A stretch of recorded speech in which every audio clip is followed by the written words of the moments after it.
What's going on, lads and lasses? Welcome back to 100% Mags. So this is your match preview for the game against Nottingham Forest down at the City Ground. And of course, we return back to action tomorrow night in that half-5 kickoff time slot live on Sky Sports. And of course, the whole 2,950 away support will be sold out for the game. We're going to this game, of course, with a week to prepare for this game. Nottingham Forest, however, of course, had to play in the FA Cup fourth round replay against Bristol City, which they only, of course, managed to get through on a penalty shootout after having to go 120 minutes of play plus stoppages just to get through to the next round of the FA Cup. So hopefully that will benefit us going into this game against Nottingham Forest. Of course, on the other news for Nottingham Forest as well going into this game, they will be without Chris Wood this time around. Of course, he got on the score sheet at St James's Park in the reverse of this fixture this season already, but he will not be able to play in this game down at the City Ground tomorrow night. Of course, with him having a hamstring injury, so he won't have the chance to add to his goal tally that he has scored against us this season so far.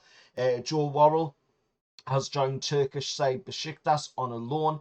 Abraham Sagar, Willy Bolly, and of course Ole Nane as well are all away still on African Cup of Nations duty for their nations, of course. And the quota of ex-Mags at Nottingham Forest, of course, remains at 2, as John Joe Shelby has now permanently joined Turkish side Respo, of course, with Matt Sells coming in to make that number up to 2. Of course, Matt Sells debuted in Saturday's 1-1 draw at Bournemouth in the Premier League, and of course they do have some other new signings there in Nottingham Forest as well, in the form of Gio Reyna from Borussia Dortmund and Rodrigo Ribeiro as well, who could be in availability for the game tomorrow night against us. Ryan Yates and Nicholas Dominguez as well are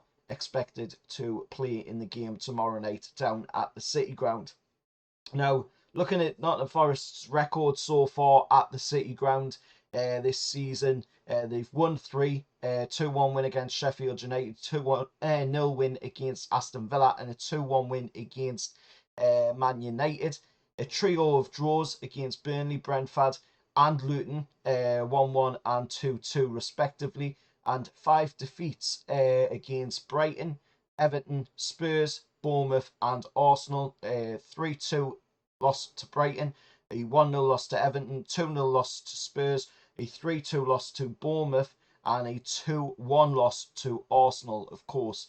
Looking at our team news going into the game, of course, Eddie Howe speaking in his press conference today, going into this game tomorrow down at the City Ground, of course, confirming that Anthony Gordon hadn't trained all week and wouldn't be involved in the game tomorrow night. But there is, of course, people saying that they have seen Anthony Gordon train, so let's hope, of course, fingers crossed that he will be in contention for the squad selection tomorrow night. Callum Wilson should be okay, according to what Eddie Howe has said, and that is great news, because it looks like Alexander Isak might not be able to play in this game, so having Callum Wilson back, of course, at least slightly softens the blow a little bit. Nicky Pope, Joe Linton, and Sandro Tonali obviously still remain out, while comeback dates for Elliot Anderson, Jamal Lascelles, Matt Targett, and Joe Willock are waited.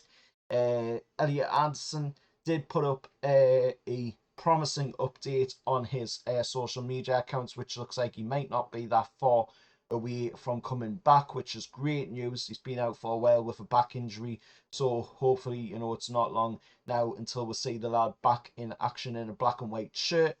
The threat, of course, of a 2-match Premier League suspension hangs over Bruno, and of course that is because he has collected 9 bookings already this season. Pretty soft bookings, I've got to say. And Anthony Gordon, of course, is 2 Premier League yellow cards away from suffering the same fate, of course. But we need to see these referees, being called over the calls for their actions, because there's some very, very soft judgments being made in the Premier League. And of course, there has been some news on that as well, on a update that they're going to be bringing in as a trail, which I will talk about in another video on the channel, a little bit more in depth. I want to give me proper thoughts on that one, of the recent news about a blue card being possibly trailed, of course, for next season. We're looking at the referee for this one. It's going to be Anthony Taylor, third appointment of the season for the Whistler from Manchester. And of course, that's following on from a 2-2 Premier League draw against Wolves down at Molyneux, and a 4-2 loss against, of course, Liverpool. On four, it will be the Tony Harrington from Hartlepool. I don't know how this one is allowed, to be honest, with them being from Hartlepool. It is a pretty Mackham heavy region. So, it's another one of them questionable decisions. It's a pretty Mackham heavy area in the northeast, Hartlepool. So I don't know how Tony Harrington is allowed to, be on VAR for this game. But let us know your thoughts, down in the comments below. As I say, going into this game, we're looking to pick up a result and get ourselves pushing higher up that league. We're going up against Nottingham Forest side here, who are 16th in the league, only 3 points above the relegation zone, with 21 points. Everton on 19 points, of course. We are 9th, sitting outside of that top 7 positions, of course. And if we win this one, we do have a chance to propel ourselves into that 7th place. Of course, overtaking West Ham, or depending on other results as well. But let us know your thoughts down in the comments below. What do you think going into this game? This could be a very interesting game as well. Like I say, when we played them last season, it was Alexander Isak back in the double down at the City Ground in a 2-1 win for Newcastle United. If we can replicate that again this time around, then I'll be happy with that. Hell, I'd take a 1-0 win. Just have 3 points on the board, allow it to push on into the next game, of course, when we take on Bournemouth. We need to be getting results in these games. The game against Luton, should have been 3 points in the bag. Unfortunately, it wasn't. Luton came out with pretty quick, pretty fast, and that's something that they did down at their ground as well.